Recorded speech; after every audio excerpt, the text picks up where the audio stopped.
Hey guys, welcome to the first episode of the Midnight Quilt Show, where we celebrate the most wonderful time of the day. The time when everybody is asleep and the house is quiet, and that means it's quilting time. But the hard part is, I'm gonna break open this fat quarter bundle. Okay, you know how it is. I go to the quilt shop, I see this beautiful bundle calling my name, Angela, buy me. And what do? I come home, I put it on the shelf. Nobody puts bundle on the shelf. Not tonight. I have my magic quilting juice. I'm gonna break open this bundle and make a fun star quilt that takes a basic block and mixes it up a little bit and makes it look a lot harder than it is. So when I give this quilt to that lucky person and they say, oh, it's amazing, I'll say, I know. All right, let's get to it. Okay.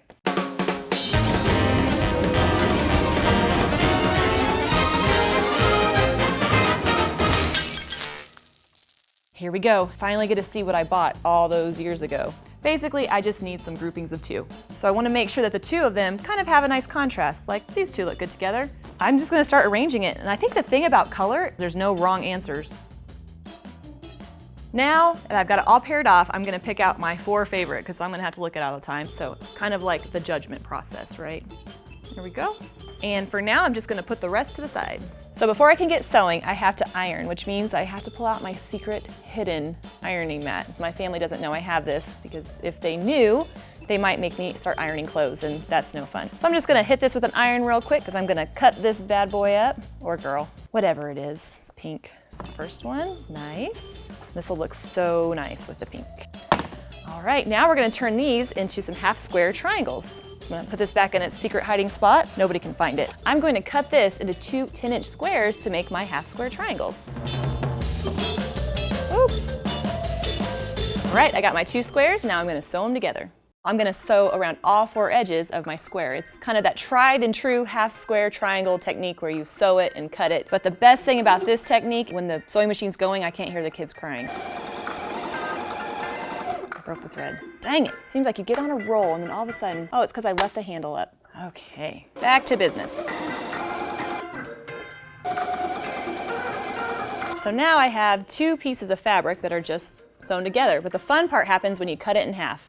So now I have 4 pieces, and what happens, if you've never seen it, this is pretty cool. But then you open it up and you have 4 half square triangles. This is my favorite way to make them. I can just sew and cut. And when it comes to sewing after midnight, I need to make it as easy as possible. I'm gonna iron this and get that seam nice and flat. Really, I would completely skip this step if I could get away with it, but it does need to be nice and flat. The thing is though, since I have that biased corner, I wanna make sure I'm not like really smashing it down. This is not like a panini that we're making. If you're machine quilting yours, you'll be very happy that you did that. And I usually press towards the dark side. All good quilters press to the dark side. Now I'm gonna trim that little dog ear off and make sure these little puppies are all the right size. If you do a lot of these, you get some fun little confetti for a quilting party. Now I'm gonna repeat that same process with the background fabric.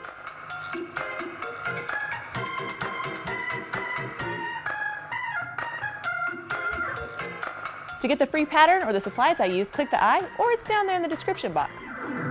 And now the star will come together. With the 4 blocks, that's gonna form the center of my star. Here's the center, but it's not a star without the points. So I'll put these here.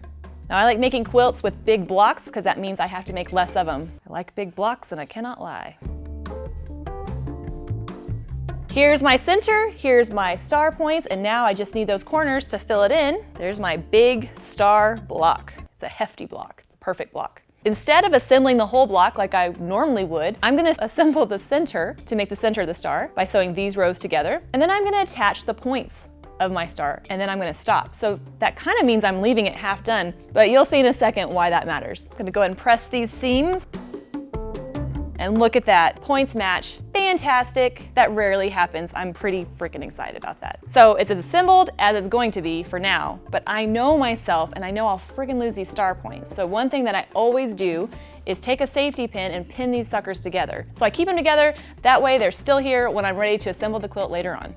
So I went ahead and finished the 4 star blocks. Sorry I didn't show you, but come on, you don't really want to see everything, do you? Now I'm going to set these aside because it's time to make the smaller squares, which I've already started on. They're made the exact same way, but with little baby half square triangles. Aren't those cute? Same thing, just a little bit smaller. I'm going to make my center. Then I got my star points, corners. There you go. And that's what the block is gonna look like. But the difference is, with the big star, I kind of stopped halfway through, but the little star, we're going all the way, and I'm sewing all these pieces together. So here is my adorable finished little star. I need a total of 5 for my quilt. Just love that color combination. Now the only blocks that are left to do are the small partial stars in the corners. I am on a sewing streak tonight, and I've already got these little partial ones put together, and they're basically just the same as those small stars that I did, except they only have 2 sides of their points. It's kind of like a broken star. And so you'll kind of see what that's gonna look like. So like the bigger stars, I'm not gonna assemble them right now. I'm gonna keep them separate until I put the whole quilt together. Now this is where things get interesting. Now you can see why I didn't sew that large star block together, because I'm gonna piece this top section in rows. Here's my top row, which I'll piece first, then I'll sew this all together, and soon I'll have the top third of my quilt finished. I only have to do that 2 more times.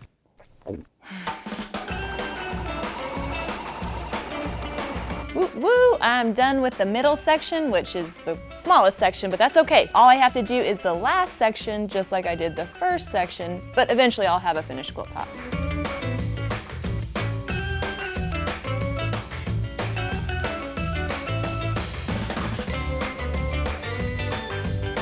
The laundry's in the dryer. There we go. Almost finished. I only have 2 more seams left, and this puppy's ready for machine quilting. I love it when a good quilt comes together.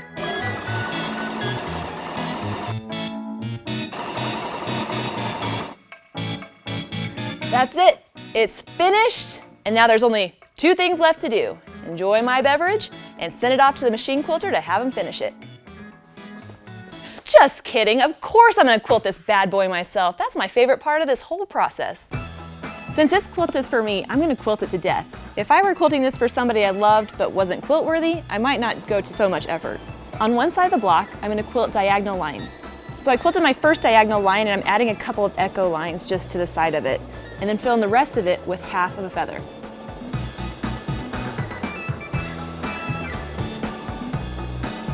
Now that I finished part of the block, I still have the rest, but I'm gonna fill in some of the background.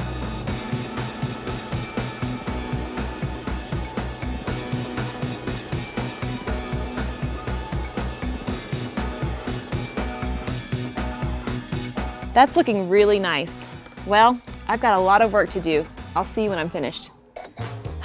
So it's been a long night, but the quilt is finally finished. I am so happy with it. I think I might keep it for myself. Thanks so much for joining me. Be sure to subscribe and see what I'm doing next week. And here's to quiet nights and happy quilting.